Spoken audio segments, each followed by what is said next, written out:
सान्द्रणिलाम्बुदाभं जगन्निहित पाणिमण्डलं मण्डनानां तरुणतुलसीमाला कन्दरं कञ्जनेत्रं सदय धवलहासं विठ्ठलं चिन्तया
त्यांच्या कृपादाने कथेचा विस्तारू बाबाजी सद्गुरु दास तुका जयांचे केले स्मरण होय सकळ विद्यांचे अधिकरण देशबंधू श्री चरण श्री गुरूंचे ते नमस्कारुने आता ओम नमो ज्ञानेश्वरा ओम नमो ज्ञानेश्वरा ओम नमो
नागेंद्रहराय त्रिलोचनाय भस्मांगरागाय महेश्वराय नित्याय शुद्धाय दिगंबराय तस्मै नकाराय नमः शिवाय विठ्ठल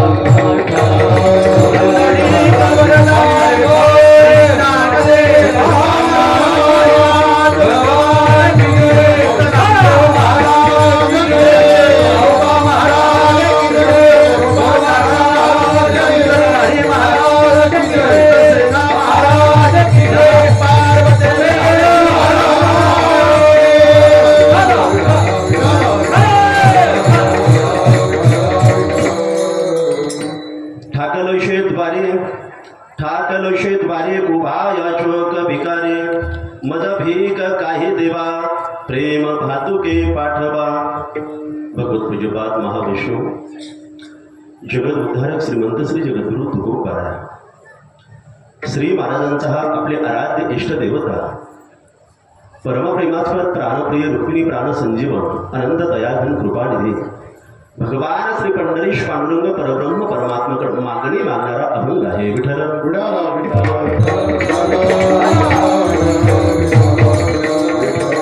अभंगातील प्रतिपाद्य विषय अशा स्वरूपाचा आहे. जगद्गुरु तुकोबराज देवाच्या समोर उभे राहून देवाचे संवाद करतात. हे देवा, तुझ्या दरवाजामध्ये मी आज एक याचक म्हणून याचना करण्यासाठी, दान मागण्यासाठी तुझ्या दरवाजामध्ये मी उभा आहे. एक भिकारी म्हणून तुझ्या दरवाजामध्ये आज मी उभा आहे. मला द्यायचंच ना देवा, तर प्रेमरूपी भातुक दे, प्रेमरूपी खाऊ मला तू दे, याच्या व्यतिरिक्त दुसरं काही नको मला.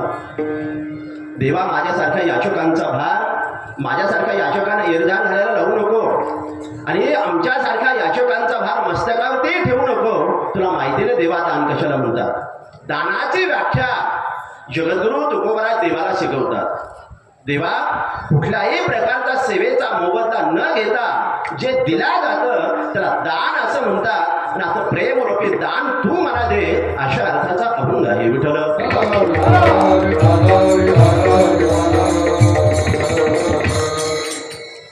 समस्त ग्रामस्थ आव्हान म्हटलं का गणपती समोर येतो. अगोदर कुठेही जरी गेलो ना, नुसतं आव्हानं चालत नाही.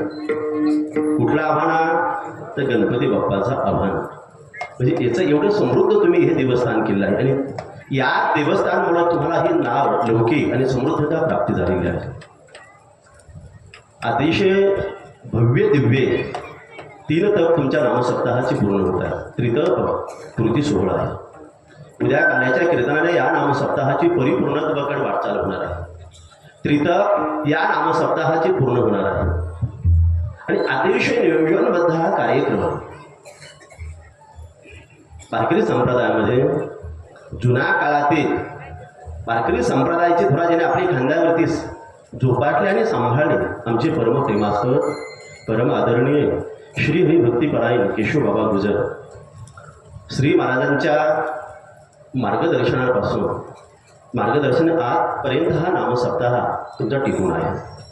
त्यानंतर ज्यांची उपस्थिती लाभली, माझे गुरुबंधू श्री हरिभक्तीपरायण परमप्रेमास्पद परम आदरणीय सोमेश्वर महाराज पुन्हा नामांतरण झाल्यामुळं ते हनुमंत लवकर कळत नाही. आम्हाला जड होतं जर हनुमंत म्हणायला, पण काहीतरी कार्य करायला शिल्लक राहिलं म्हणून ते हनुमंत आलाही पुढं. हनुमंत महाराज, निलेश महाराज हे आपले ग्रामस्थ आहेत, भूमिपुत्र आहेत. महाराजांचं गाव जरी नामाटलं तर भूमिपुत्र आपल्याला मान्य करावं लागणार आहे. निलेश महाराज तर आपले गावकरी आहेत, ग्रामस्थ आहेत. श्री महाराजांच्या विशेष मार्गदर्शन आणि पुढे आणखी कुठेतरी वाटायला लागतो. तुम्हाला तुमचं सौभाग्य खूप चांगलं आहे. आणखी तिघांमध्ये काम भागत नाही तर चौघे लागतात. आणि चौघं सर्वच गोष्टी लागतात. बरं, कुठे चौघेच लागतात ना. चौघांची गरज आहे. एक असतो ठरलेला, पण चौघे लागतात. तसं धार्मिक क्षेत्रामध्ये आपण खूप गगन भरारी घेतलेली आहे. आमचे ज्येष्ठ गुरुबंधू, खऱ्या अर्थाने तो राम आणि रामच आहे. एका रामाने मर्यादा पुरुषोत्तम प्रभू श्री रामचंद्र दाशरथी राम म्हणून अयोध्यामध्ये जन्माला येतात आणि समुद्रावरती दगडाचा सेतू बांधतात. या रामाने अयोग्य आणि चुकीच्या मार्गाने चाललेला हा तरुण वर्ग योग्य दिशेला घेऊन आला. तो आमचा राम म्हणजे राम महाराज झंझुरके. मी नेहमी गमतीने त्यांना म्हणत असतो, सांगायला नको तुम्हाला, हे खूप मोकळे म्हणायचं माझ्यासमोर, पण आता सांगावं लागलं. त्यांना शिवगावचा पंडित आता करडकर मी म्हणत असतो. सर्व तेच पद्धतीचं आहे, तेवढीच आहे. सर्व ते अगदी अनुकूल वातावरण आहे राम महाराजांचं. भागवत महाराज मी त्यांना म्हणत असतो तुमचे ना कधी. आणि मोबाईलवर जर बोलायचं झालं आमचं असंच चालतं. आता तुम्हाला कसं इतकं उघडं करून सांगणं बरं नाही ते, पण चालतं आमचं. या चारही महापुरुषांचा मार्गदर्शनाचा कृपाशीर्वादाचा बरदास्त तुमच्या मस्तकावरती आहे.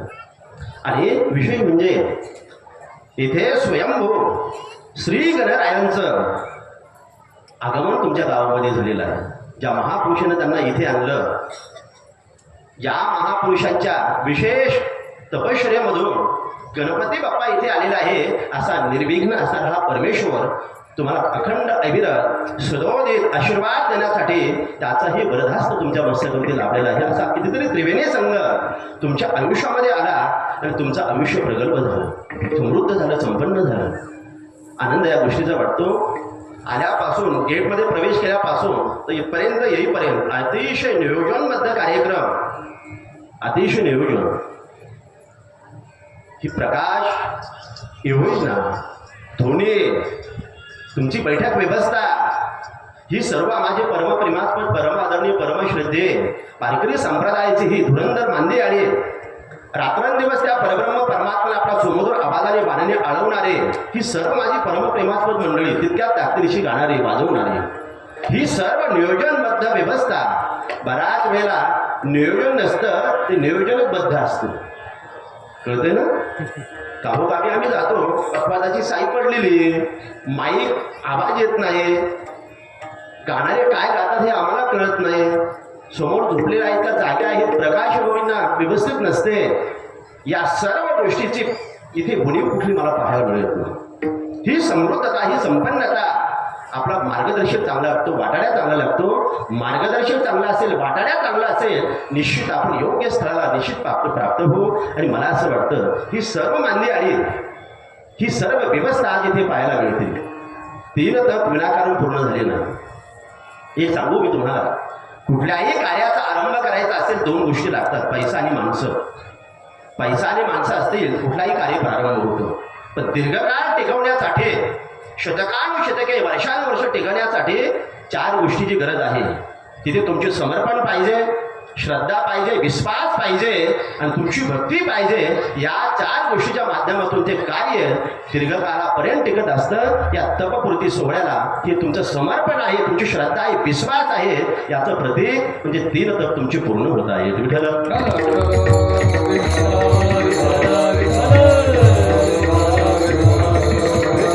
या कार्यक्रमासाठी उपस्थित, आता वेळ खूप कमी आहे, पण तरी सुद्धा मी दीपप्रज्वलनाच्या वेळेला इथे आलो. परंतु महाराज जे इथे दीपप्रज्वलन चाललं, म्हटलं तर गणपती बाप्पा दर्शन करू गेलो तर आरती मला करण्याचं सौभाग्य लाभलं. अध्यक्ष होते तिथे, मी आरती केली आणि मग मी इथे आलो. आणि आज उपस्थित सर्व ही मांदेआळी मृदंगावरती आमचे संदीपान महाराज आहेत, ज्ञानेश्वर महाराज लवाट असतील, विकास महाराज आवटे असतील, भागवत महाराज मारकड, संभाजी महाराज कुंडेकर, दिलीप महाराज कळमकर, नारायण महाराज रसाळ, शिवाजी महाराज मुटकुळे, भगवानराव मुटकुळे, देवीदास पंडित आदी करून हे सर्व गायनाचार्य, ही उपस्थित सर्व भगवत भक्त सर्वांच्या चरणारवंदी पुनश्च एकदा नतमस्तक आणि मी माझ्या सेवेकडे बोलतो. विठ्ठल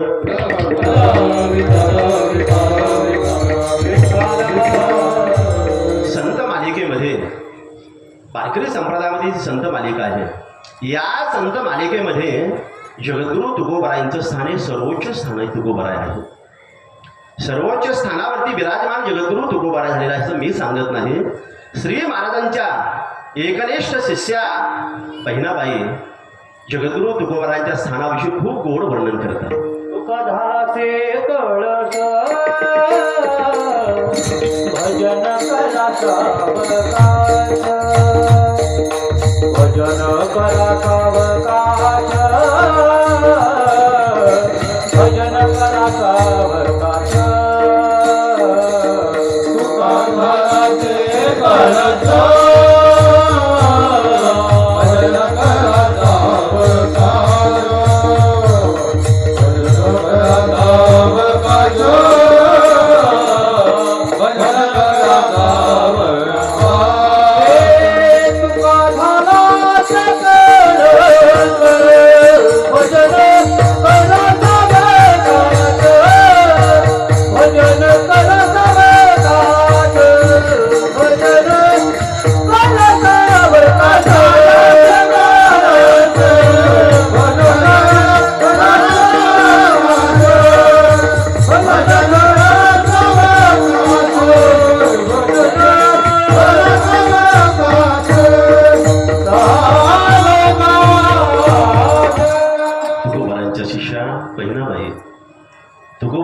वारकरी संप्रदायाला तर सर्वोच्च स्थानाबाबतीमध्ये आपल्याला जाणीव करून देतात. बहिणाबाई म्हणतात, ज्ञान देवे रचला पाया, उभारिले देवालया, तुका झाडाचे कळस, भजन करा सावकाश. तुकोबराया या भागवत संप्रदाय रूपी इमारतीच्या कलशस्थानी विराजमान झाले. हे तुकोबरायांचं सर्वोच्च स्थान आहे. आणि कळस हे परिपूर्णतेचं द्योतक आहे. परिपूर्णत्व त्या मंदिराला पूर्णत्व प्राप्त झालं हे कशाचं प्रतीक आहे? कलशाचं प्रतीक आहे. विश्वमाऊली नामोबराय सांगतात, नोहे कळसापर्यंत काही प्रासादे काम नाही. एकदा का त्या मंदिराचं त्या महालाचं काम पूर्ण झालं याचं प्रतीक जर काय असेल ते कलशारोहण आहे. लोकी तरी ऐसे दुरोणी ऐसे श्री विश्वमाऊली नामोबरायांची उभी गुण आहे. माऊली वर्णन करतात, तुम्हाला पांडुरंग परमात्माच्या मंदिरामध्ये जाऊन दर्शन नाही झालं, तुमचं पुष्कळ गर्दी असेल, अशा वेळेला तुम्ही पांडुरंग परमात्माचं काहीच करत नाही. चंद्रभागेचं स्नान, पुंडलिक रायांचं दर्शन, नामदेवरायांच्या पायरीचं दर्शन करता आणि दुरून पांडुरंग परमात्माच्या मंदिराच्या कळसाचं दर्शन करता आणि म्हणता माझी वारी पूर्ण झाली. याचा अर्थ असा, त्या देवतेचं प्रत्यक्ष दर्शन म्हणजे कळसाचं दर्शन नामोबराय सांगतात. लोकी तरी ऐशे दुरोणी कळसू दिसे, भेटीची हात वसे देवतेची ती. ती देवता प्रत्यक्ष आपल्या हातावरती आली याचं प्रतीक म्हणजे कलशस्थानी आहे. जगद्गुरु तुकोबरायांचं जीवन वारकरी संप्रदायाच्या भागवत संप्रदायाच्या इमारतीवरती तुकोबराय कलशस्थानी विराजमान झाले. ह्या तुकोबरायांच्या श्रेष्ठता आणि ज्येष्ठत्वपणा आहे. विठ्ठल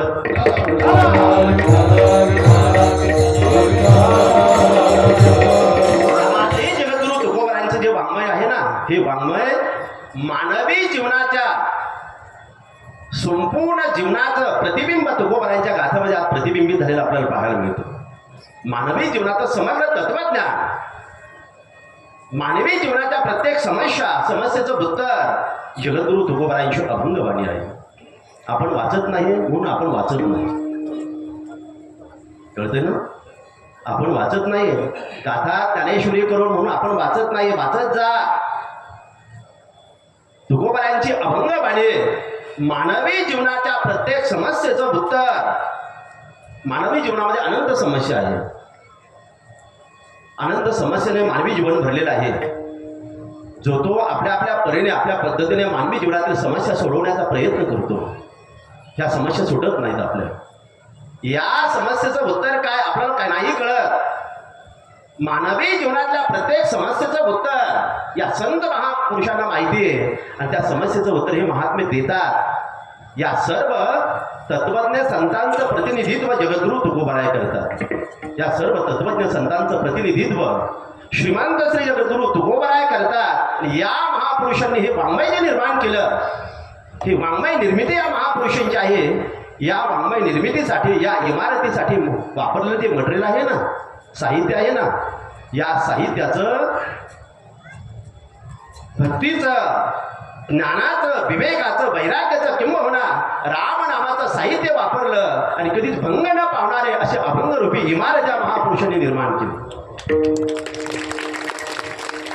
कबीर महाराज खूप गोड वर्णन करतात, ऐशी इमारत बांधे कभी न पावाई भंग, राम नाम का सार दिसवे देखो संत अभंग. राम नामाचं सारभूत तत्वज्ञान या महापुरुषांचं ही वाङ्मय निर्मिती आहे. आणि एक सांगू मी आपल्याला, या महापुरुषांच्या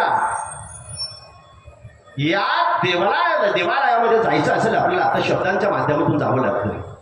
शब्दांच्या माध्यमातून या महापुरुषांची अभंगवाणी हे शब्द मानवी जीवनाला समृद्ध बनवतात, प्रगल्भ बनवतात, उन्नतीकडे घेऊन जातात. मानवी जीवनाला योग्य दिशा दाखवण्याचं काम या महापुरुषांच्या वैकुंठ गमनानंतरही आज तागायत या महापुरुषांची अभंगवाणी मानवी जीवनाला समृद्ध बनवते. ही ताकद या शब्दांच्या माध्यमातून यांनी निर्माण केलेली आहे. विठ्ठल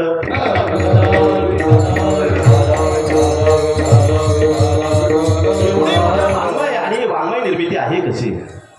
हे काळचे कट्टर विरोधक ज्या जगद्गुरु तुकोबरायांना कधी न मानणारे ब्राह्मण कुलोत्पन्न रामेश्वर शास्त्री, ज्या रामेश्वर शास्त्रींना जगद्गुरु तुकोबरायांना एकही प्रयत्न सोडला नाही त्रास देण्याचा, एकही प्रयत्न सोडला नाही. परंतु जेव्हा महापुरुषांची प्रचिती येते ना, तेवढ्या किती त्रास म्हणू द्या, अडचण नाहीये, नाव ठेवू द्या, यांना आपण किंमत देऊ नका. शोकांतिका आपण यांना किंमत द्यायला पाहिजे ना, कुठे आपण करायला लागलो केशव बाबा यांना किंमत देऊ नका. बोलू द्या यांना काय बोलायचं ते, कितीही बोलू द्या. सूर्यावरती थुंकलं म्हणजे सूर्याचा असलेला प्रकाश कमी होणार नाही, कमी होणार नाही. 4-5 गोष्टी कधी लपत नसतात. यांनी किती लपवण्याचा झाकवण्याचा प्रयत्न करू द्या. तारो के तेजो में चांद छुपे नहीं, सूरज छुपे नहीं बादल छायो, रीड पडे रजपूत छुपे नाही, दाता छुपे नाही मांगण आयो. खरा दाता जो असतो ना, याचक समोर आल्याच्या नंतर त्याचं दातृत्व शुद्ध करतो. तसं सूर्याचा प्रकाश कितीही ढग येऊ द्या की लपल्या जात नाही सूर्यप्रकाश. या महापुरुषांना कितीही तुम्ही दुय्यम स्थान द्या, चुकीचं ठरवा, चुकीचं मार्गदर्शन म्हणून त्यांच्याकडे तुम्ही अंगुली निर्देश करा.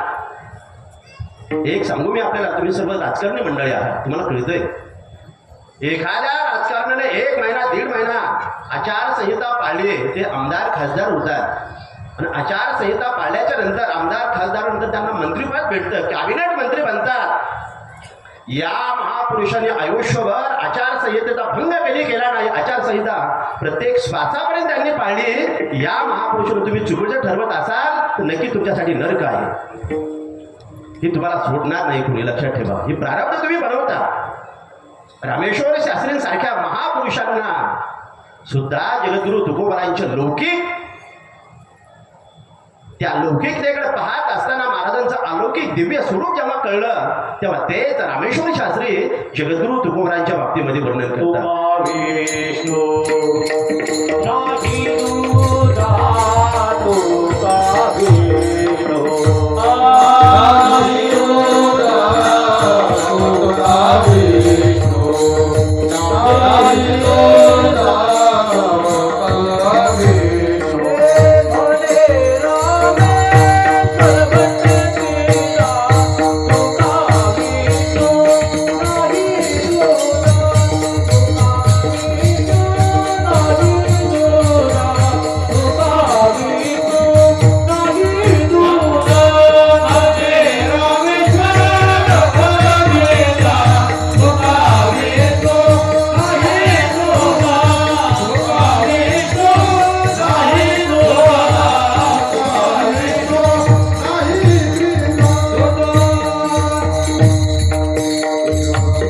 प्रचिती आल्याच्यानंतर जगद्गुरु तुकोबारांच्या बाबतीमध्ये रामेश्वर शास्त्रींनी वर्णन केलं. तुकिता तुलनेशी ब्रह्म तुकाशी आले, म्हणे रामेश्वर भट्ट दिव्या, तुका विष्णू नाही तुझ्या, भिन्नता नाही, वेगळीता नाही. तो परब्रह्म परमात्मा आणि माझे जगद्गुरु तुकोबारा हे सारखे आहे, समानतेमध्ये आलेले आहे. मी तुलना करून पाहिले, एका पारड्यामध्ये तरोजूच्या त्या ब्रह्माला घातलं आणि दुसऱ्या पारड्यामध्ये तुकिता तुलनेशी ब्रह्म तुकाशी आले, तुकिता तुलनेशी तुकिता तुलनेशी ब्रह्म तुकाशी आले, तुकिता तुलनेशी म्हणून राम करे, म्हणून राम करे, चरणी मस्तक ठेविले, चरणी मस्तक ठेविले. आरती तुकारामा स्वामी सद्गुरु नामा, सच्चिदानंद मूर्ती पायाला करी आमा. आरती तुकारामा.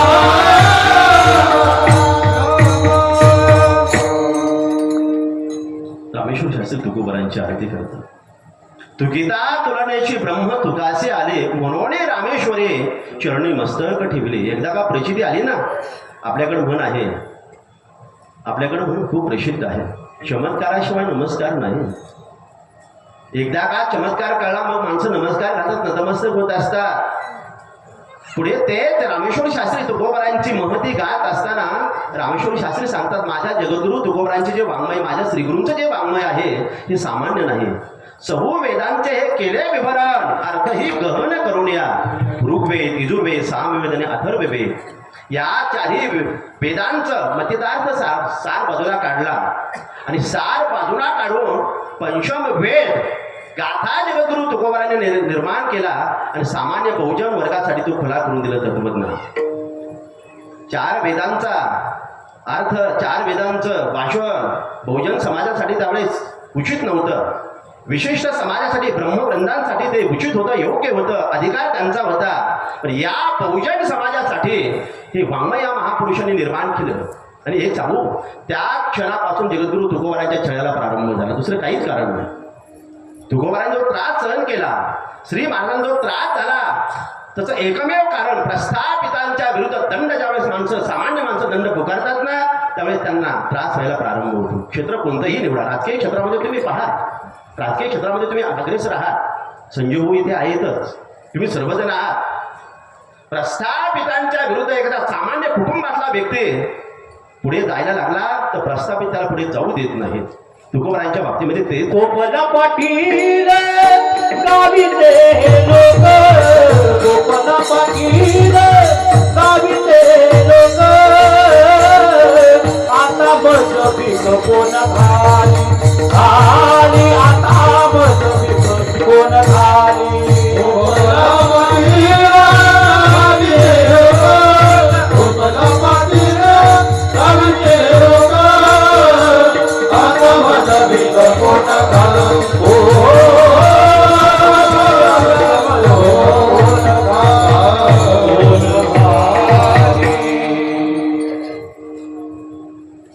अर्धा तास उरला बाबा गिरीश. कापूस पुष्कळ फुटलाय, काही उद्या बसू.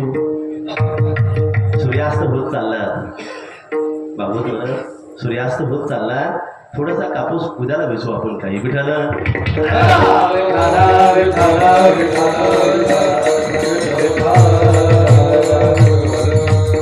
वातावरण गोड महाराज, तुम्ही खूप प्रसन्न. महाराजांनी खूप गोड गा, इतकं सुंदर आवाज यायचा बाहेर मी होते तेव्हा. पण आता सर्वच गोष्टीला आपला मर्यादा पाहावं लागते, कारण पुढेही बहुत, कारण हे महत्वाचं आहे, बाकी असो नसो काय. गोपाल हा पाटील गावीचेही लोक, आता माझं भीक पूर्ण झाली. तुकोबारांच्या अंतःकरणातली संवेदना बाहेर पडली, दुःख बाहेर पडलं. एक लक्षात ठेवा, लोक सहज बोलतात, तुम्हा साधूंना का राग यावा, असं ना केशव बाबा असं म्हणतात लोक. साधूंनी संयम बाळगायला पाहिजे, पण लक्षात ठेवा, साधूंचं अंतःकरण साधूलाही आहे, दगडाला अंतःकरण नाही. दगडाला सुखदुःख कळत नाही, साधूला सुखदुःख कळतात. म्हणून ज्ञानोबारांसारखा एक शब्द प्रभू, भाषा प्रभू, आपल्या शब्दांमध्ये किती ताकद होती ज्ञानोबारांना माहिती होतं. पण ज्ञानोबारांची विनयश्रेता, नम्रता श्रीगुरूंच्या समोर प्रगट होत असताना ज्ञानोबाराय सांगतात, एरवी तरी मी मूर्खू, जरी जहालो अविवेकू, संत कृपा दिगोगो शोजबळ असे. आपल्या शब्दांमध्ये किती ताकद हे ज्ञानोबारांना चांगलं ज्ञात होतं. पण तरी सुद्धा ती विनयश्रेता प्रगट करत असताना ज्ञानोबारांनी समग्र ज्ञानेश्वरी लिहिली. आणि त्या विश्वात्मक देवाकडे मागणं मागत असताना ज्ञानोबारांनी एक सुंदर बबी शेवटी लिहितात, जय घळांची व्यंकटी सांगू. याचा अर्थ असा, विश्वा एवढ्या अंतःकरण झालेला साधूला सुद्धा खळ दिसलेच ना, या जगामध्ये आहेतच ना. माणसाने फक्त चेहरे बदलले आहेत, तीच माणसं आहेत. मुखोट्या लोकांचे बदलले, वेगळं काही नाही. ज्या जगद्गुरु तुकोबाराने चहुवेदांचं विवरण केलं, बहुजन समाजाच्या हातामध्ये वाङ्मय निर्माण करून समाजाला दिशा दाखवण्यासाठी समग्र तत्वज्ञान बहुजन समाजाच्या हातामध्ये दिलं, ते जगद्गुरु तुकोबारांसारखा महात्मा महापुरुष. या समाजाला अमृताची मेजवानी देणारे जगद्गुरु तुकोबारा, ते दरिद्री गरीब कसे असते. सुद्धा महाराज सांगतात, ती त्रिभुवनी आम्ही वैभवाचे धने, आमच्यासारखा श्रीमंत या विश्वामध्ये जगामध्ये दुसरा कोणी नाहीये. आणि खऱ्या अर्थाने सांगू मी तुम्हाला, जगामध्ये विश्वामध्ये श्रीमंत तो आहे. कबीर महाराज सांगतात, विठ्ठल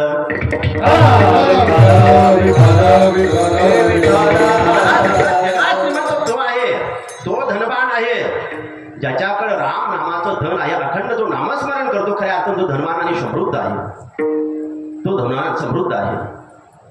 जगद्गुरु तुकोबारांसारख्या महापुरुषांना आपण 18 विश्व झाले तरी त्यांच्या घरी नांदतंय असं आपण नाही सिद्ध करू शकत. या संत मालिकेमध्ये जगद्गुरु तुकोबारांसारखा श्रीमंत साधू दुसरा कोणी नव्हता. तन घरी पांडुरंग अभंग हे चरेना, अभंग हे चरेना, अभंग हे चरेना. तन घरी पांडुरंग अभंग हे चरेना, अभंग हे चरेना, अभंग हे चरेना. तुकोबारांचा श्रीमंत नाही तुकोबारांसारखं श्रीमंत. ती श्रीमंती महाराजांनी सर्वात समाजासाठी सामान्य लोकांसाठी विवरण केले. आपल्याला माहिती आहे तुकोबाराय गरीब होते असं कशाने म्हणतो आपण. 1662 हिंदवी स्वराज्य निर्माण करून 32 मन सुवर्ण सिंहासनावरती आरूढ झालेले एकमेव निष्कलंक राजे शिवछत्रपती शिवाजी महाराज जगद्गुरु तुकोबारायांना गुरुच स्थानी देत मानायचे, गुरु मानायचे. आणि गुरुंची असणारी ती परिस्थिती पाहिली आणि तुकोबारायने जे धन नजराना तुकोबारायांना पाठवला. तुकोबाराय गरीब असते तर ठेवून घेतलं असतं महाराजांनी धन. तुकोबारायांची वाक्य आहे, काय दिला ठेवा आम्हा विठ्ठलाचे भावा. महाराज ऐकताय ना, आम्ही श्रीमंत व्हावं, आम्ही सुखी व्हावं ही तुमची संकल्पना आहे ना. एक करा, आम्ही सुख त्याने हो, आम्ही सुखी आणि समाधानी त्या दृष्टीने हो. गळ्यामध्ये पवित्र तुळशीची माळा परिधान करा, मुखाने त्या पांडुरंग परमात्माचं नामचिंतन करा, नामस्मरण करा. खऱ्या अर्थाने आम्ही समृद्ध हो. आज एखाद्या गावातील पोटाला आम्ही हे नाही सांगू शकत छाती ठोकपणाने. तुकोबारायाने 1662 चहूबाजूंनी यवनांची सत्ता असताना हिंदवी स्वराज्य निर्माण करणारे तुकोबाराय छत्रपती शिवाजी महाराजांना कंठर बाणाने सांगतात, महाराज आम्ही सुखी त्यांनी होणार नाही. त्याचा अर्थ असा, तुकोबाराय गरीब नव्हते. तुकोबाराय गरीब नव्हते. लक्ष्मी ज्याची दासी, कुबीर ज्याचा भंडारी आहे, तो श्री हरी परब्रह्म परमात्मा अखंड अविरत ज्या महापुरुषांच्या हृदयामध्ये वास्तव्य करतो ते महात्मे गरीब कशाने, गरीब कशी असू शकते. लक्ष्मी ज्याचा दास्यत्व करते, कुबीर ज्याचा भंडारी आहे, मुनीम जे आहे, दिवाण जे आहे, तो परब्रह्म परमात्मा त्या महापुरुषांच्या हृदयामध्ये अखंड वास्तव्य करतो. ते जगद्गुरु तुकोबाराय गरीब कसे असू शकतात. पण असे तुकोबाराय आज देवाच्या समोर स्वतःला याचक भिकारी म्हणून सादर करतात आणि त्या पंढरीश पांडुरंग परमात्माला विनंती करतात, मागणं मागतात अभंगाचं पहिलं जन्म.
देवाच्या समोर उभे राहून देवाचे संवाद तुकोबराय करतात. हे देवा ठाक लक्षात बारे उभा याचक भिकारी, मी आज याचक म्हणून याचना करण्यासाठी तुझ्या समोर उभा आहे, भिकारी म्हणून तुझ्या समोर उभा आहे. ठाकलो हा शब्द आजही मराठवाड्यात बोलल्या जातो. ठाकणं म्हणजे उभा, मी उभा आहे. ज्या जगद्गुरु तुकोबारायांना मागणं हा त्यांचा स्वभाव नाही, किंबहुना दुसऱ्याकडे जो हात पसरतो ना जगद्गुरु आता बसरी दिने दिगंताचे, आता बसरी दिने रे, आता बसरी दिने दिगंताचे, आता बसरी दिगंताचे. तुकोबारे तारी प्रमाण दिले, तुकोबारे तारी प्रमाण दिले, आता बसरी दिने दिगंताचे, आता बसरी दिने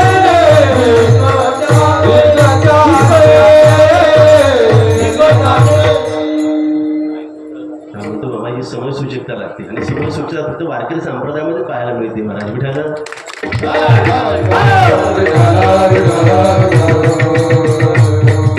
ही माणसं म्हणतात ही घुसखोर आहेत. काय दुर्दैव आहे ना आपल्या लोकांचं, आपल्या लोकांविषयी असं मत. किती मोठी शोकांतिका आहे. वैश्य बंधू एवढे बोलतात, अपशब्द वापरतात, नको नको ते खालच्या घराला येऊन बोलतात. एकही मुस्लिम समुदायातला व्यक्ती वैश्य बंधूंच्या विरोधात बोललेला कधी ऐकला का तुम्ही? ना राष्ट्रवादीतला, ना आई काँग्रेसचा, ना मनसेतला, किंबहुना बीजेपी मधला सुद्धा एकही मुसलमान वैश्य बंधूच्या विरोधामध्ये बोलत नाही. धर्म स्वाभिमानी ती माणसं असतात. हे घुसखोर हे आहेत म्हणून तुम्ही आहात हे लक्षात ठेवा. या महाराष्ट्राचा कधीच पाकिस्तान झाला असता. एकाच गोळीमध्ये 100, एका रांगेमध्ये मुलं मारणारा तो पाकिस्तान निर्दयी. इथे माणसं निर्दय नाही. ही निर्दय असते तेवढा मंडप प्रगल्भतेने भरला नसता, एवढे गोड वातावरण निर्माण झालं नसतं. ही पुण्याई कोणाची? घुसखोरांची. आणि जे घुसखोर इथे येतात त्यांना तुम्ही सन्मानाने वागवतात आणि जे इथले प्रस्थापित आहेत त्यांना तुम्ही घुसखोर म्हणत असाल ते एक लक्षात ठेवा. पापाचे भागीदार, पाप तुम्ही निर्माण करतात एक दिवस. याच्यातून तुमची सुटका कधी होणार नाही. विठ्ठल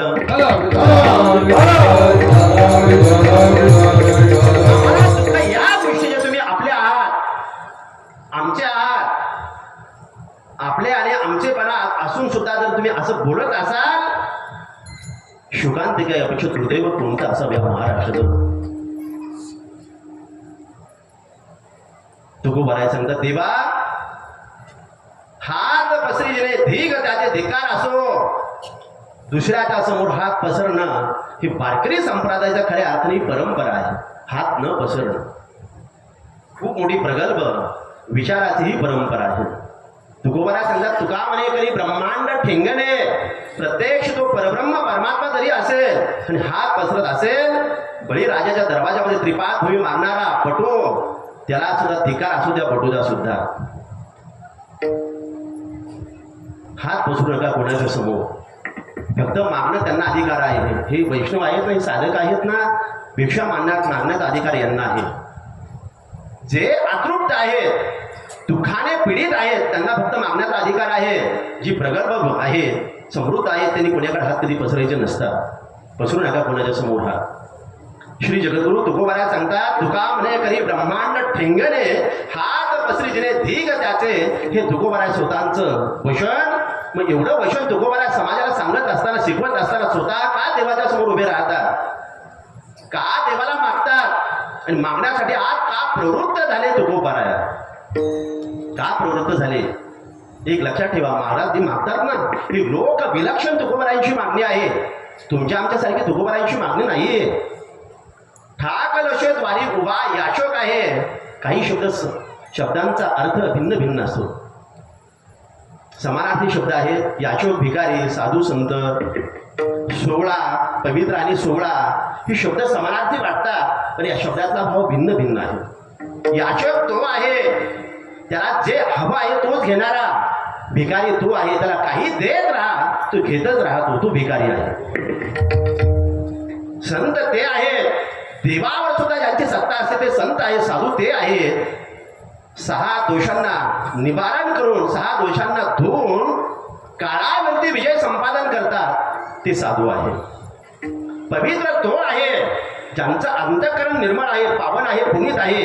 पवित्र सोडे एक तीच भूमंडळी, या भूमंडळामध्ये ते पवित्र आहे, त्यांचं अंतःकरण निर्मळ आहे, ते पवित्र आहेत.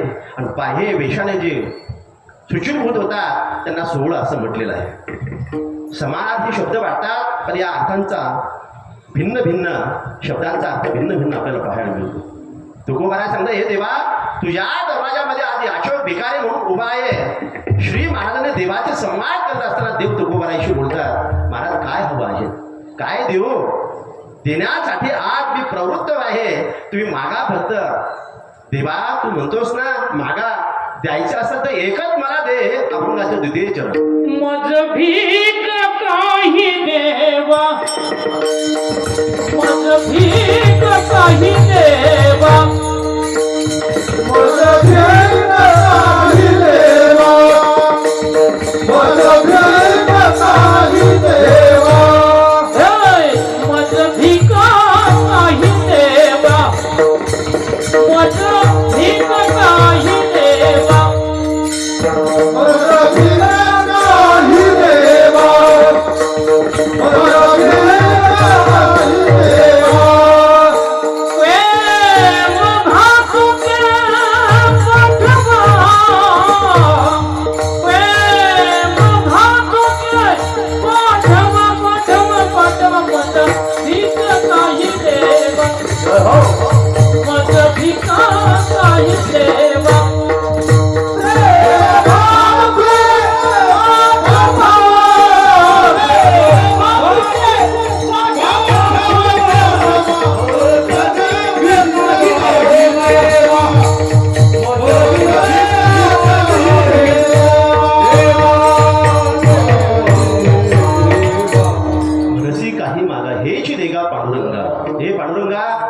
देण्यासाठी तू उदार आहे.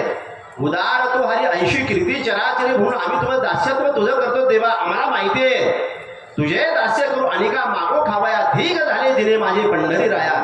दास्यत्व तुझंच करणार आणि खाण्यासाठी आम्ही तुलाच मागणार देवा, अन्यांकडे जाणार नाही. ही आमची अनन्यता आहे. एक सांगू मी आपल्याला, तुकोबारायांचा गाथा वाचा. तुकोबाराय जे वैराग्य आहे ना तुकोबारायांचं, प्रवृत्तीना सुद्धा तुकोबाराय तेवढे कडक आहे. तुकोबारायांची वृत्ती जी आहे ना अतिशय कडक आहे. तुकोबाराया गाथा वाटला का माथा ठिकाणावरती येतो. वाचा गाथा कधीतरी. तुकोबारायांची भक्ती ही अनन्य.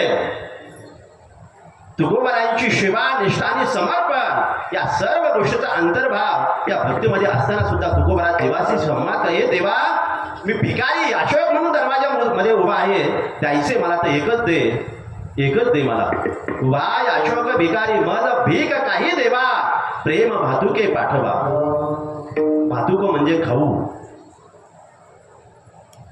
आपल्या बालपणामध्ये आमच्यापर्यंत, तुमच्यापासून तर आमच्यापर्यंत ठीक होतं. आता यांचा विषय नाही. यांची मम्मी आली, आपली बाई होती. यशो बाबा काय म्हणतो तुम्ही, बाई, आपण बाई म्हणूच. मम्मी हा विषय नव्हता. आपली ती बाई आणि आपण तिचे बबडे. आता आहेत बऱ्याच जण इथे माझ्यासमोर बसले. माझा बबड्या कुठे गेला, आपण म्हणतो बाई कुठे गेली. काय बरं, कुठल्या मराठी शब्दकोशामध्ये बाई आणि बबड्या कुठे शब्द मला सापडला. मी वाचला मराठी शब्दकोश.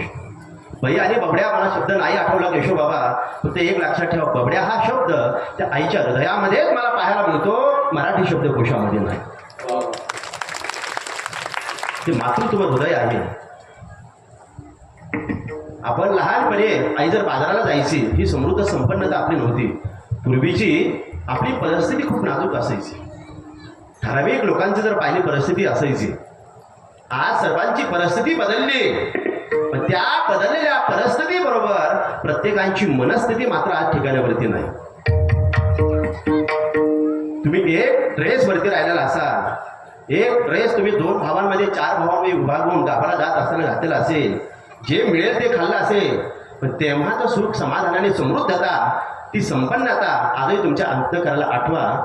कळेल तुम्हाला आजचं वातावरण चांगलं का त्या कालखंडातलं वातावरण चांगलं. परिस्थिती बदलली, पण या परिस्थिती बरोबर आजची आमची मनस्थिती ठिकाणावरती नाही. घरातला, कुटुंबातला संवाद थांबला. जिथे संवाद थांबतो तिथं विसंवाद निर्माण होतो. जेव्हा विसंवाद निर्माण झाला ना, एकाच घरामध्ये भिंत उभी राहते, भिंत उभी राहते. नात्याला तडे गेले तर घरामध्ये भिंत उभी राहते आणि भिंतीला तडे गेले तर भिंत खाली येते. आज आमच्या नात्याला तडे चालले. आई जर बाजाराला चालली तर लहान बाळ आपण असताना आईचं घर पालव धरायचो. पालव म्हणजे पदर पकडायचो. तुकोबराई सांगतात, तुकोबराईची वाणी आहे. महाराज सांगतात, धरोणी पालव मागतो भातुके, आवडीचे निके प्रेम सो. माझ्या पांडुरंग रूपी आईला तिचा पालव म्हणजे तिचा पदर पकडतो मी. धरोणी पालव मागवतो भातुके म्हणजे खाऊ, आवडीचे निके, मला जे आवडतं ना, निक म्हणजे शुद्ध, ते काय आवडतं मला, आवडीचे निके प्रेम असू, मला प्रेम लागतं, मला याच्या व्यतिरिक्त दुसरं काही नको. माझ्या आईचा पदर मी पकडला, आपणही पदर पकडायचो. आई मला खायला काहीतरी खाऊ घेऊन ये बाजारामधून, आई घेऊन ये मला काहीतरी बाजारामधून खाऊ घेऊन ये. आणि काही नसंच आमचा खाऊ काय असायचा, शेव चिवडा. याच्यापेक्षा काय असायचं आपलं, त्याच्या व्यतिरिक्त काही ती आईला आणायलाही तिच्याकडे ती संपन्न नव्हती त्यावेळेला. आजची मम्मी खूप संपन्न आहे. फक्त आईला मोबाईल करायचं बाकी आहे ते मम्मीला. आज पालो पदर, आईला पदरात राहिल्याने धरता कुठून तुम्ही पदर.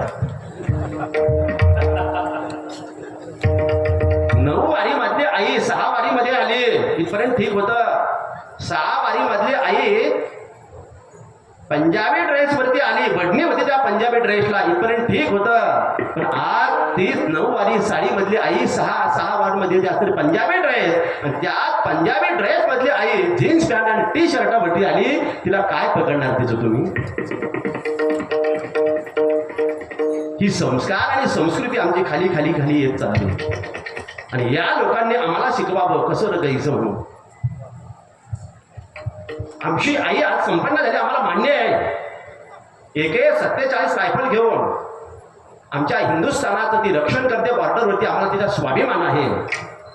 फायटर जेट ती चालवते, आम्हाला स्वाभिमान सन्मान तिचा आहे.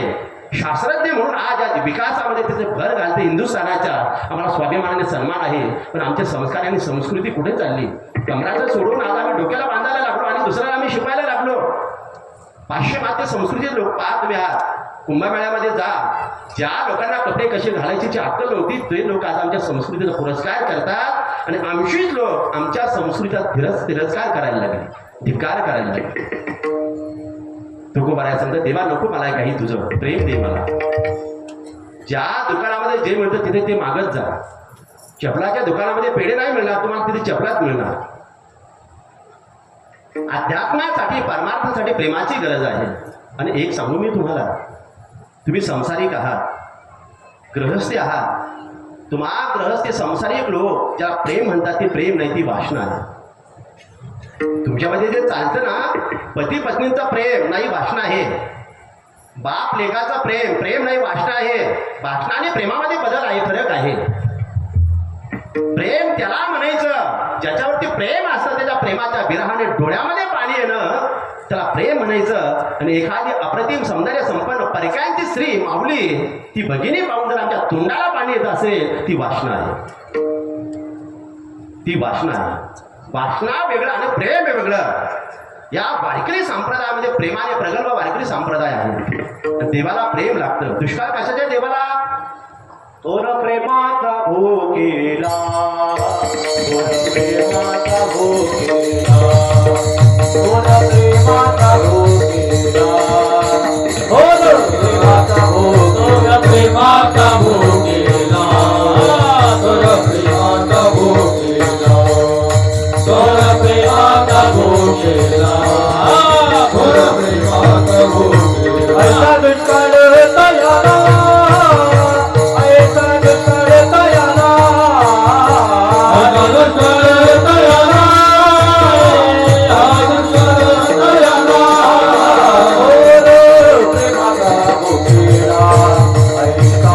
दुष्काळ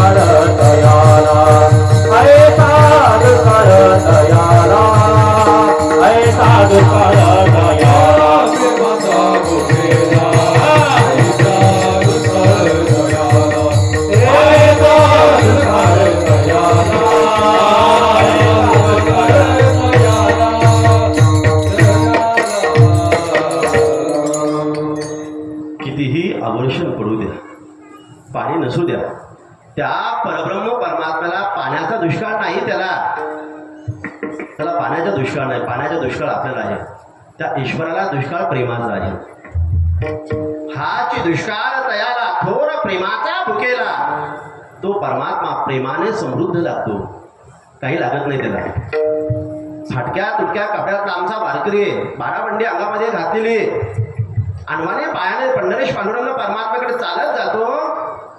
एखादा बॅरिस्टर असू द्या, लोकांच्या बॅरिस्टरच्या पाया नाही पडत, पण वारकरी संप्रदायातल्या फडक्या कपड्याच्या असणाऱ्या वारकऱ्याच्या लोक पाया पडतात. पाया पडे जन एकमेका,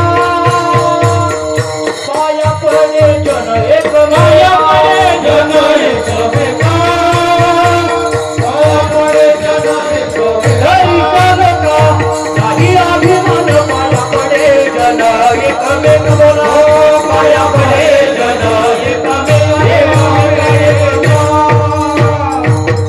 पंढरीच्या लोकांनाही अभिमान पाया पडत जन एकमेक.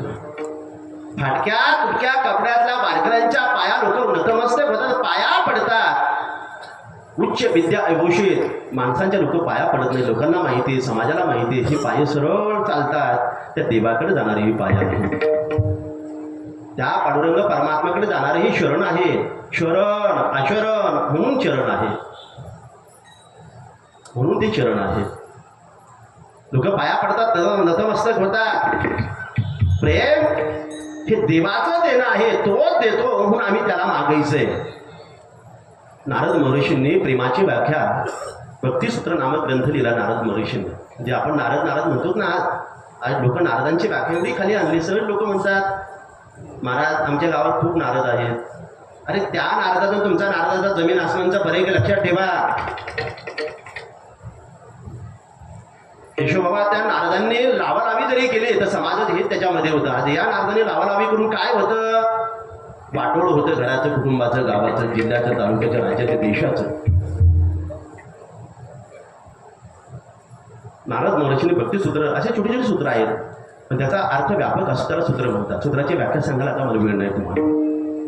नारदजी सांगतात भक्ती त्याला म्हणतात, प्रेम त्याला म्हणतात. गुणरहितम कामनारहितम प्रतीक्षण वर्धमानम अभिच्छिन्नम सूक्ष्मतर अनुभव रूपम. गुणरहितम प्रेम हे गुण पाहून केलं जात नाही. प्रेम गुणरहितम, त्रिगुण, देव गुणातीत आहे म्हणून देवाला गुणातीत प्रेम आवडतं. सत्वगुण, रजोगुण आणि तमोगुण या तिन्ही गुणांच्या पलीकडे जे केलं जातं ना त्याला प्रेम म्हणतात. गुणरहितम कामनारहितम, ज्या प्रेमामध्ये कुठलीच कामना नसते, वासना नसते, वासना विरहित, निर्विकार, निर्व्याज, निर्विशेष असं जे असतं ना त्याला प्रेम असं म्हटलेलं आहे. गुणरहितम कामनारहितम प्रतीक्षण वर्धमानम, जे प्रेम क्षणोक्षणाला गंगेच्या प्रवाहाप्रमाणे क्षणोक्षणाला वृद्धिंगत होतं, वाढतं ना, ते प्रेम असतं. संसारातलं प्रेम असं वाटतं का? खरं सांगा मला, ज्यावेळेस तुमचा विवाह झाला, तुमची अर्धांगीला घेऊन तुम्ही घरामध्ये आला, तुमचं ते प्रेम होतं. आता 65ला तुम्ही एवढं गोड गोड बोलता का? हे सुद्धा तुम्ही बोलत नाही. हे सुद्धा तुम्ही बोल, एवढं दुःख तुम्हाला त्या संसारामध्ये आहे. कळते ना?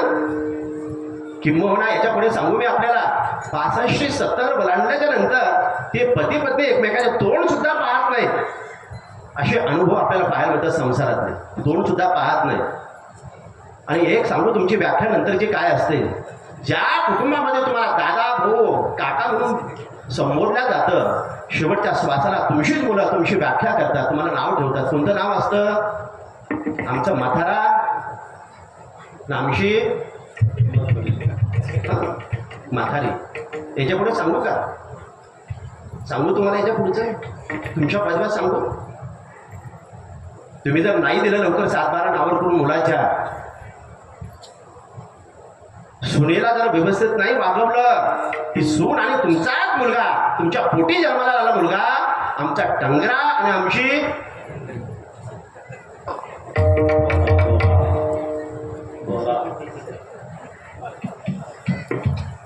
हे खरं का खोटं आहे ना? खरं हा संसारातलं प्रेम, याला प्रेम, याला वासना म्हणतात. प्रतीक्षण वर्धमानम, क्षणोक्षणाला प्रत्येक वेळोवेळी गंगेच्या प्रवाहानुसार जे वृद्धिंगत होतं, वाढत जातं, त्याला प्रेम असं म्हटलं. हे प्रेम फक्त या परमार्थामध्ये, अध्यात्मामध्ये आपल्याला पाहायला मिळतं. गुणरहितम कामनारहितम प्रतिक्षण वर्धमानम अभिच्छुन्नम. एक क्षण सुद्धा देवापासून ते वेगळे होत नाही. भक्ती त्याला म्हणजे देवापासून एक क्षणभर विभक्त नसणं ती भक्ती आहे. ती भक्तीचं लक्षण आहे, प्रेमाचं लक्षण आहे. सूक्ष्मता प्रेम अतिशय सूक्ष्म असतं. भरजरी वस्त्र असतं ना, भरजरी वस्त्र, मलमरी वस्त्र, आपल्याला नाही शिवता येत ते. त्याला बारीक सुईना ते नाजूक टाके घेऊन शिवावं लागतं. तसं प्रेम अतिशय नाजूक आहे, अतिशय नाजूक आहे. तुकोबारा सांगतात प्रेमाची व्याख्या करता येत नाही. प्रेम हे शब्दातून व्यक्त करता येत नाही, सांगता येत नाही. तुमच्या आमच्यावरती एवढे 1-2 किलो प्रेम आहे असं कोणी म्हटलं कधी? तुकोबारा स्पष्ट सांगतात प्रेम नाही बोलता दाविता चालता अनुभव चित्ता चित्त झाले. प्रेम किती आहे? अनुभव चित्ता, अनुभवातून प्रेम युक्त होत असतं. म्हणून देवाकडे मागत असताना प्रेम मागतात तुकोबारा परमात्मा. प्रेम सुख देई, प्रेम सुख देई, प्रेम सुख देई, प्रेम सुख देई, प्रेम सुख देई, प्रेम सुख देई, प्रेम सुख देई, प्रेम सुख देई.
त्यांच्या हातामध्ये जाऊ. तुम्ही माईकवर उभे राहतात का?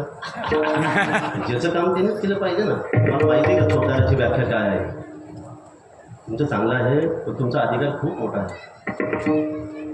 दत्त चौपदारी करीत असे. नाथ महाराजांच्या दरवाजामध्ये चौकदार कोण होता? देव, सर्व सत्ता दे, सर्व अंतर्यामी, कुठंच चैतन्य नटल्याला तो परमात्मा. असे मजबूत काठी पकडायची असे. असं ऐश्वर्यामध्ये उभा राहत जायचं चौकदारानं. नाचायचं नाही, चौकदारानं नाचायचं नाही कधी. काय कुटुंब परंपरा आली बाबा काही कळत नाही मला. काय अंग वाढत त्याची गिनेकरी काय नसतं, काय शोकांतिका लावली आपण, काय आता शब्द वापरायला नको. माझ्यासमोर बसलेले आहेत ते, त्यांचं तिसरं डोळे माझ्यासमोर तमाशा लावला या अध्यात्माचं वाटोळ करून बिभत्स वातावरण निर्माण करत चालल्यावर. एवढी प्रगल्भता आपल्याकडे आहे, काय कमी येते सांगा ना तुम्ही मला. या महापुरुषांनी हे असं दाखवलं, तुम्हाला असं केलं. मला असं वाटतं यांनी असं केलं असतं तुम्ही असे बसले नसतं तिथे. विठ्ठल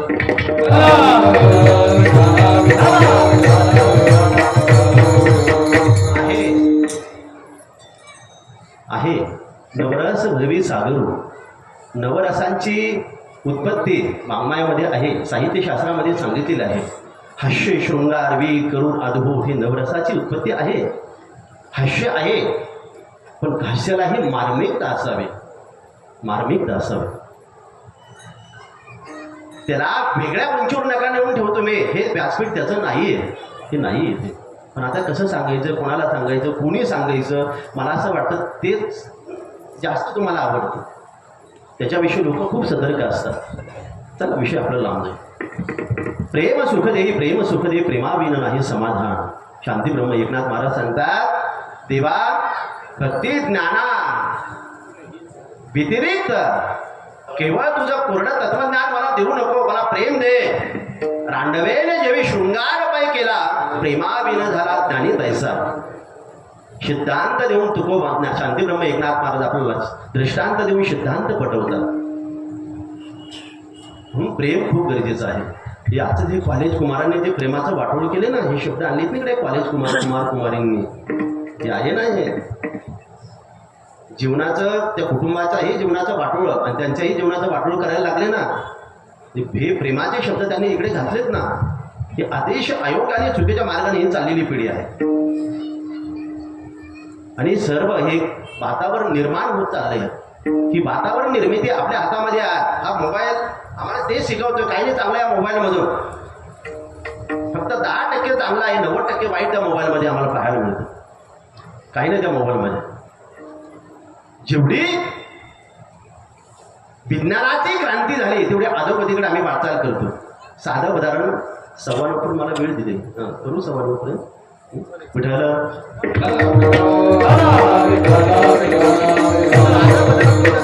तुम्ही साधं उदाहरण आहे. मला सांगा, पूर्वी जर आपण रडायला लागलो आपली आई आपल्याला काय करायची? काय करायचं आजी? तुम्ही पटकन पळत द्यायच्या. किती ग्रह कामामध्ये तुम्ही निमग्न असू द्या, आपली आई किती ग्रह कामामध्ये खरं कामामध्ये किती निमग्न असू दे, तरी आई पळत द्यायची, धावत द्यायची, त्या बाळाला उठलायची. वृक्षावृक्ष रडणारं ते बाळ, जीवाच्या आकांताला टावर फोडणारं बाळ, आई यायची, उठलायची आणि हृदयाला घट्ट लावायची. ते बाळ एका क्षणामध्ये निमिषार्धामध्ये ते बाळ रडणं आपलं थांबवायचं. कारण त्या बाळाला कळत नव्हतं ही माझी आई आहे. पण बाळाला चांगलं माहिती होतं 9 महिने 9 दिवस ज्या हृदयामध्ये वास्तव्य त्या बाळाने केलं, त्या हृदयाच्या ठोके या बाळाचा चांगला परिचित होते. हृदयाला लावल्याबरोबर बाळ या क्षणार्धामध्ये शांत व्हायचं. 2026 आई बाळ जर रडायला लागलं तर काय करते सांगताय का? 2026 आई बाळ रडायला लागलं तर काय करता? कोण म्हटलं मोबाईल देते? मी नाही म्हटलं, हे चोरदार म्हटलं. माझा काही दोष नाही त्याच्यामध्ये. एक प्रश्न मी तुम्हाला विचारतो, मला एक सांगा, विज्ञानाची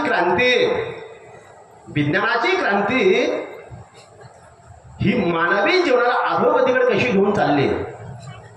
इथे बाळाच्या हातामध्ये मोबाईल दिल्यानंतर बाळ शांत होत असेल, बाळाच्या हातामध्ये मोबाईल दिल्यानंतर बाळ शांत होत असेल तर समजावं तुमच्या मातृत्वाचा पराजय आहे आणि विज्ञानाच्या क्रांतीचा विजय आहे. हे सत्य मानावं लागणार तुम्हाला. तुमच्या मातृत्वाचा पराजय आहे.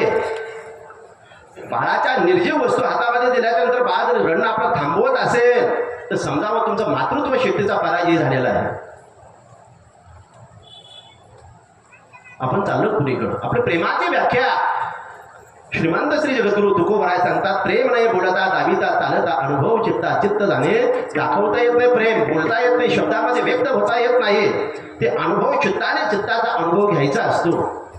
त्या अनुभवातून हा हे प्रेम आमच्या समोर येतं. देवा दुसरं काहीच मला देऊ नको, तू द्यायचं ना मला या अध्यात्माला पोषक असणारं वातावरण. देवा तू ह्यापासून मी एक क्षणभर बाजूला देणार नाही, एवढं तू मला दे देवा. याच्या व्यतिरिक्त दुसरं काही देऊ नको. अपेक्षा नाही मला दुसरी पाहिजे. आणि तू जर आता माझ्यासारख्या याचकांचा भार डोक्यामध्ये ठेवत असतील, येरझारा घालायला लावत असतील, देवा हे तुला अशोभनीय आहे. अभंगाचं 3रं चरण. याचकाचा भार, याचकाचा भार, याचकाचा भार, याचकाचा भार, याचकाचा भार, याचकाचा भार, याचकाचा भार, याचकाचा भार, याचकाचा भार, याचकाचा भार.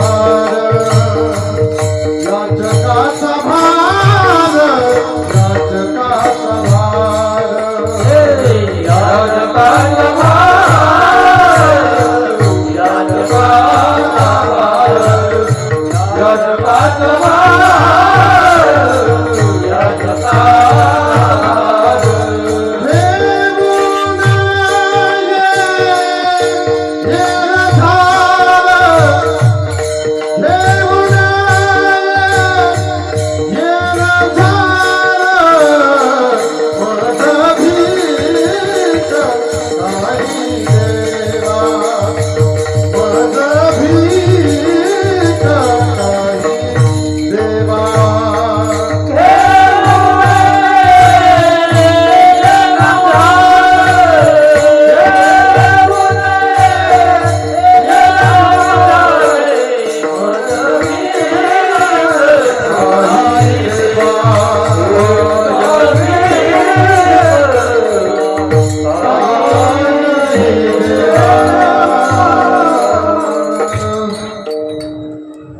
अगदी अल्प तुझ्याकडे माझी मागणी आहे. खूप नाही देवा, मी याचक आहे, भिकारी आहे. देवाच्या समोर विनम्रता विनयशीलता किती असावी हे साधूंचं जीवन आपल्याला शिकवतं. तुम्हाला तुमची इच्छित वस्तू जर प्राप्त करायची असेल ना मोठ्यांकडनं, किती विनयशील व्हावं, किती नम्रता घ्यावी, स्वतःकडे किती लघुत्व घ्यावं, कमीपणा घ्यावा, हे वाङ्मय आम्हाला शिकवतं. म्हणून वाचा. का वाचायचं हे? आज बाबाकडे जर तुम्ही गेलात देवगडला, तुम्ही जर बाबांच्या पाया पडला, बाबा सुद्धा तुमच्या बरोबर ना बाबा पडतात पाया. ही विनयशीलता कुठून येते? ही कोण शिकवतं? विठ्ठल आमुषय जीवन. विठ्ठल आमचं जीवन झालेलं आहे. विठ्ठल बाप माय तुलता, विठ्ठल भगिनी आणि भ्राता, विठ्ठल वेन चाड नाही होता. तुका म्हणे आता नाही दुसरे. आमच्या आयुष्यामध्ये दुसरं आमचं अस्तित्व नाही, सर्वस्व आमचा तो परमेश्वर आहे. ही भावना जेव्हा मनामध्ये वृद्धिंगत होते ना, ही भावना जेव्हा उगम पावते ना, मला असं वाटतं जीवन प्रगल्भ होतं, समृद्ध होतं, संपन्न होतं, सुखी समाधानाने समृद्धता तिथे नांदते. आम्ही आज परमार्थामध्ये येऊन सुखी का नाही? ती आचारसंहिता आमच्याकडे नाही. माणसं दोन गोष्टीमुळे आज दुःखी आहेत. दोनच गोष्टीमुळे माणसा आज समाज दुःखी दिसतो. त्याला का मिळालं आणि मला का मिळत नाही, या दोन गोष्टीमुळे माणसं दुःखी आहे. दुसरं काहीच कारण नाही दुःखाचं. कधीतरी त्याला मिळाले ना, त्याच्याविषयी त्या ईश्वराकडे प्रार्थना करा, माझ्या बंधूला मिळू दे, माझ्या भावकीला मिळू दे, मलाही तो परमात्मा देणार. ही विचाराची उंची, विचाराची प्रगल्भता कधीतरी वाढवा. आमच्या कुटुंबामध्ये, घरामध्ये आमच्या आवाजाची उंची वाढते, पण विचाराची खुंटी झाली. आमचे विचार कुंठित झाले, कमी झाले, खुजे झाले. आवाजाची खूप उंची वाढली आमच्या घरामध्ये. पण आज आमचा असणारा संसार, वैचारिक मतभेद आमचे वाढत आले कुटुंबामध्ये. तुझं एकमेव कारण आमच्या विचाराची उंची नाही वाढली. विचाराची पातळी आमची आता निम्न झाली, खाली येत चालली. आमचं माधुर्य संपलं, तोंडावलं जिभेलं माधुर्य संपलं.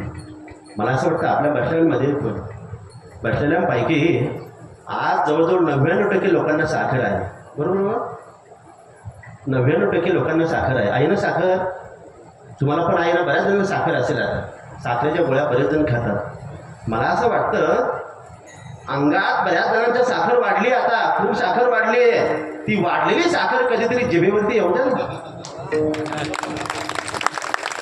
अंगातली साखर भागवत महाराज कधीतरी जिभेवरती येऊ द्या ना. किती गोड जीवन होईल, संसारही सुखाचा होईल आणि तुमचं जीवन किती समृद्ध होईल, प्रगल्भ होईल. आम्ही ते कमी करण्यासाठी गोळ्या खातो. नका गोळ्या खाऊ, फक्त ती साखर आणखी थोडीशी वर येऊ द्या, जिभेवरती येऊ द्या. जिभेवरती सात आणि मवाळ, मिथुडे आणि रसा, शब्द जैसे कल्लोळ अमृताचे. ज्ञानोबरांची मुक्ती वापरा, हवी वापरा. गोड बोलत राहा, चांगलं बोला. शब्द तेच असतात. फक्त शब्दातली उंची वाढवू नका, शब्दाला आवाज देऊ नका. शब्दाला धार नसावी तर शब्दाला आधार असावा. धारदार शब्द एकमेकांचं मन तोडतात, नातं तोडतात. आधार द्या. अरे मी आई घाबरू नको, काळजी करू नको. स्वतःच्या बंधूला विचारा. परधर्मियांच्या खांद्यावरती हात ठेवणारा, स्वतःच्या भावाला सुखीचं समजणारा, तू कधी समृद्ध होशील, कधी सुखी होशील. तू कधीतरी स्वतःच्या भावाला आधार द्या, गावाला आधार द्या. तुम्ही मोठे आहात ना, तुमचा मोठेपणा निर्विवाद आम्ही मान्य करू. पण तो निर्विवाद मान्य करण्यासाठी तुमच्या मोठेपणाला मोठेपणा पाहिजे तेव्हा आम्ही तुमचा मोठेपणा मान्य करू. श्री जगद्गुरु तुकोबाराय सांगतात, देवा माझ्यासारखा याचकांना अगदी अल्प माझी अपेक्षा आहे, तुझ्याकडे दुसरं काही देऊ नको मला. मला प्रेमरूपी भातुक दे, खाऊ दे मला देवा. आणि मला तू नाही दिलंस तर मला तू या व तुकोबा उद्या या परवा मला जर एरजार घालायला लावले देवा, माझ्यासारखा याचकांचा भाग तुझ्या मस्तकावरती पडत. मग ठरव तुला काय करायचं ते. आणि एक सांगू आपल्याला, ज्ञानोबारायांची उभी आहे, माझं नाही. दरवाजामध्ये आलेला याचक तो कोणीही असू द्या, कसाही असू द्या, तो विनमुख कधी पाठवत जाऊ नका. मायमोठी नाही पाठवत. स्त्री वर्ग अंत्यकरणाने खूप शुद्ध असतो, ती नाही पाठवत. पण आता उच्च विद्या विभूषित उच्च शिक्षित झालेली ही माऊली थोडंसं यापासून बाजूला चालली. आणि दुर्दैव असं आहे, आपल्या लोकांचं मला काही कळत नाही. आम्ही पाहतो आहे, हनुमंतराय माझ्या समोर आहे. मुस्लिम समाजातली व्यक्ती उच्च विद्या विभूषित होऊ द्या, ती जेवढी शिकेल, मुस्लिम समाजातील व्यक्ती जेवढं शिकेल ना, सुशिक्षित असेल ना, उच्च विद्याभूषित असेल ना, तेवढं धर्म स्वाभिमानी बनतात, धर्मनिष्ठ बनतात. आणि वैदिक सनातन हिंदू संस्कृतीत जन्माला आलेला हिंदू माणूस जेवढा उच्च शिक्षित बनेल तेवढा तो नास्तिक बनत चाललाय, तेवढा तो नास्तिक बनत चाललाय. पूर्वी जर उच्च शिक्षित असेल, उच्च विद्याभूषित असेल, देवही मानत नाही आणि धर्मही मानत नाही. त्याचा एकच धर्म आहे, सर्व धर्म समभाव. कुठला कोंड शब्द आणलाय कोणाच्या मुखातून उगम पावला काही माहीत नाही. सर्व धर्म समभाव. अरे ज्याला त्याला आपला धर्म मान्य आहे, जो तो आपल्या धर्माविषयी स्वाभिमान बाळगतो. छत्रपती शिवाजी महाराजांना हिंदवी स्वराज्य निर्माण करण्यासाठी धडपडावं लागलं नसतं. अखंड अभिरात आणि अभिश्रांत महाराजांना घोड्यावरती प्रवास करावा नसता लागला. हिंदवी स्वराज्य निर्माण केलेलं टिकून ठेवण्यासाठी, धर्मासाठी स्वतःला बलिदान द्यावं लागलं नसतं संभाजी महाराजांना. धर्मरक्षक नव्हते ते, धर्मरक्षक नका म्हणून त्यांना धर्मरक्षक नव्हते, ते धर्मनिष्ठच होते. धर्मासाठी त्यांचं बलिदान केलं हे मान्य करावं लागणार आपल्याला. पण आपला नास्तिकपणा एवढा उन्मत्तपणाकडे चालला, आम्ही तेही मान्य करायला तयार नाही. आमचा पुरुष शिकला तर देवही मानत नाही, धर्मही मानत नाही. आणि आमची स्त्री जर उच्च विद्या विभूषित झाली तर डोक्याला काहीच लागत नाही, नेमकी आहे कोणाची हेच कळत नाही.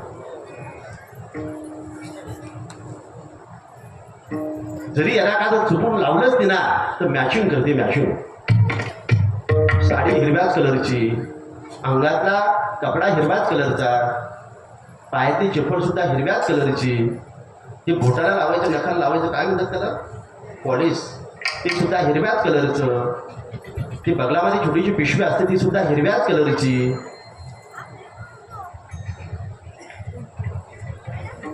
हिरव्याच कलरची. डोक्याला लावायचं कुंकू, ते त्यागाचं प्रतीक आहे. भगव का त्याग आहे, मी कोणाचा तरी कुटुंबाचा त्याग करून तुझ्याशी समर्पण झाले, समर्पण तुझ्याशी तुझ्या देहाशी केले, याचं प्रतीक म्हणजे भगव कुंकू आहे. तर म्हणजे टिकली तरी लाल असावी ना, ती सुद्धा हिरव्याच कलरची. एवढंच काय, हातामध्ये नाक पुसण्याचा जो छोटासा रुमाल असतो तो सुद्धा हिरव्याच कलरचा, नाकातला शिमूळ सुद्धा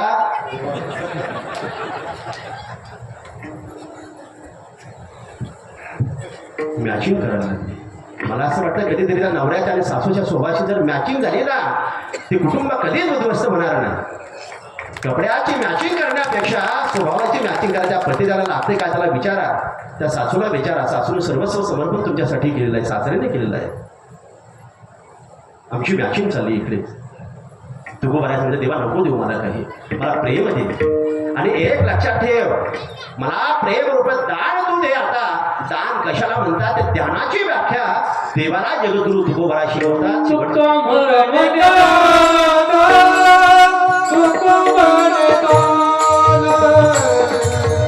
Oh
ऊस गोड झाला म्हणून काय मुळासकट खावा. 9:30 वाजत आले. लहान लहान बाळा आहेत. आता काय करणार, कसं गेलो बोलता बोलता. जगद्गुरु तुकोबराया शेवटच्या चरणामध्ये दानाची व्याख्या देवाला शिकवतात. ही भक्तीची मस्ती आहे, लक्षात ठेवा. दानाची व्याख्या, हे देवा तुका म्हणे दान सेवा घेतल्या वाचून, कुठल्या सेवेचा मोबदला न घेता जे दिल्या जातं ना आणि पुन्हा कायम स्वरूपी दिल्या जातं त्याला दान असं म्हटलेलं आहे. कायम स्वरूपी ते दान आहे, सेवेचा मोबदला नाहीये. दान म्हणजे दात्याच्या कृपेचा परिपाक, अंतःकरणाच्या प्रेमाचा परिपाक म्हणजे दान असतं. याशिवाय जर समोर आला दाता थांबत नाही, देऊ उद्या पाहू, शेवटचा दिवस आहे, कुठं पळून चाललोत का आम्ही, असंच ना. पण नाही, दाता मागे थांबत नसतो. दातृत्व मानवी जीवनाला समृद्ध बनवत असतं. स्वतःसाठी जो मागतो त्याला भीक म्हणतात. शब्द ऐका कळती. स्वतःसाठी जो मागतो त्याला भीक म्हणतात. कुटुंबासाठी जो मागतो त्याला भिक्षा म्हणतात. समाज हितासाठी मागतात त्याला दान म्हणतात. आणि विश्वाच्या कल्याणासाठी जे मागतात त्याला पसाय दान असं म्हटलेलं आहे. किंबहुना सर्व सुखी ही समृद्धता आहे. दान, दानाची व्याख्या जगद्गुरु तुकोबरा देवाला शिकवतात. देवा दुसरं काही देऊ नको मला, प्रेमरूपी वाहतुके दे, जेणेकरून माझा हा अध्यात्माचा प्रवास हा उन्नतीकडे चालेल आणि दीर्घकाळ टिकेल, शेवटच्या श्वासापर्यंत. माझ्या वडिलांची मिरासिका देवा, तुझी चरण सेवा पांडुरंगा ज्ञानेश्वर.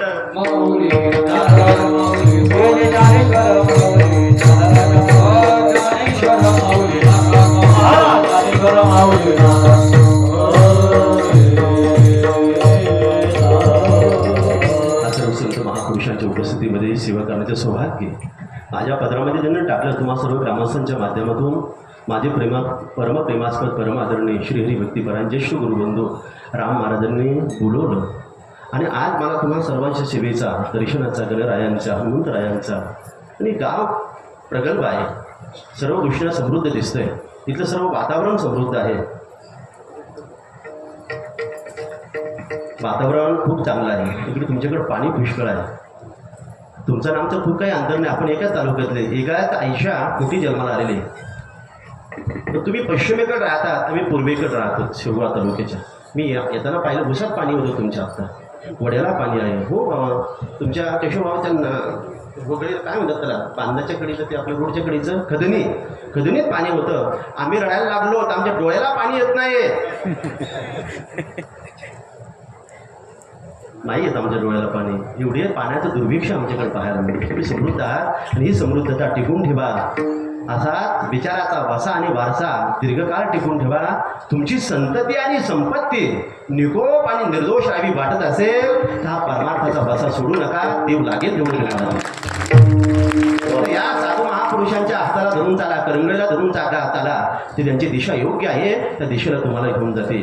पण आज येण्याच्या महाराजांच्या माध्यमातून हा योग आहे आणि योगामधून पुन्हा विशेष म्हणजे इथे मी वाटलं पण तुमची महाराजांचं मला तुम्हाला वाटते राम महाराजांचं त्यांचं एक ब्रीद वाक्य आहे, बिना देणगे बिना मानधन, पण ते आम्हाला जड जातं ना. आम्ही खूप काही घेत नाही, पण आज देवस्थान चालवायचं म्हणजे कसं चालेल ते. आमचं देवस्थान तुम्हाला माहिती बरेच जण डोंगरामध्ये आहे. आता तुमच्या गणरायांच्या मागे मी एकदा कीर्तन केलं, तिथं पाहिलं मी दुसरे साहेब वगैरे ही मंडळी आहे ना, माझे वाणी साहेब तिथं फॉरेस्टर होते, आम्हाला खूप श्रोजीवळ माणूस. आता इथे कीर्तनात नाव घ्यायला नको, पण ते घ्यायची वेळ येते. तेव्हा पाहिलं आणि तीर्थक्षेत्र विकास आराखड्यामध्ये मी सुद्धा समावेश करून 40 लाख रुपये केले काशी केदारेश्वरला आणले. आता हळूहळू ती करावं लागणार. आम्ही मागत नाहीत, पण ही दक्षिणा देणं पहिल्यापासून प्रथा आणि परंपरा आहे. साधूला देणं तुमचं कर्तव्य आहे आणि आमचं एक कर्तव्य आहे, योग्य ठिकाणी त्याचा विनियोग करणं ही आमची जबाबदारी आहे. म्हणून आम्ही ते करत राहतो. पण मला एक दुसरं आश्चर्य इथे वाटलं, कमानीसाठी दाते सर्वच दाते, मला सुद्धा दाते भेटले म्हणून प्रसन्न वाटला. थोडा निश्चिंत झालं, चिंता होती माझ्या मनामध्ये, पण माझे असणारे दाते आज खऱ्या अर्थाने संतपूजन ज्यांनी स्वीकारलं, कैलासवासी भीमराव पाटील मिसाळ यांच्या स्मरणार्थ त्यांचे चिरंजीव रामदास पाटील मिसाळ वरिष्ठ साहेब बांधकाम विभागामध्ये साहेब आहे. म्हणून आज मला साहेबच मला देणारे असतील म्हणून मी काही खूप आता पुन्हा एकदा तुम्हा सर्व उपस्थित श्रोतृ सज्जन मायबापांच्या चंद्रावरती माझ्या सर्व ही परमप्रेमास्पद परम आदरणीय परमश्रद्धेय भगवत दत्तांच्या चंद्र नतमस्तक होतो. माझ्या वाणीला मी इथेच विराम देतो.